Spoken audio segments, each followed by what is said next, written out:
বড় বিষয়টা কি জানেন? এর শারীরিক কষ্ট তো আছেই, এই যে দুনিয়ার সবার থেকে বিচ্ছেদ, এটাই হচ্ছে যন্ত্রণা। সবার থেকে বিচ্ছেদ না, সবার থেকে বিচ্ছেদ হয়ে চলে যেতে হয়, এটা সবচেয়ে বড় যন্ত্রণা। মানুষ একা থাকতে চায় না। জেলখানায় যে মানুষকে বন্দি করে রাখে না, ওই একাকিত্বের কষ্টে মানুষ ভোগে। একা একা, আমি একা, কেউ নেই আমার সাথে, এটাই। এর উপর যদি আবার টর্চার করা হয়, রিমান্ড দেওয়া হয়, তাহলে কি অবস্থাটা হবে বোঝেন।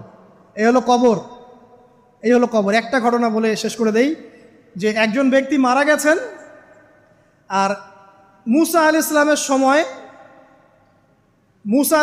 সময় মানে বানু ইসরায়েলের কোনো এক নবী, আমি ঠিক নাম বলতে পারবো না যে কোন নবী, কারণ নামটা হাদিসে আসে নাই, কোনো একজন নবী আল্লাহর কাছে দোয়া করছেন, আল্লাহ মৃত মানুষের সাথে আমার একটু কথোপকথন করায় দাও।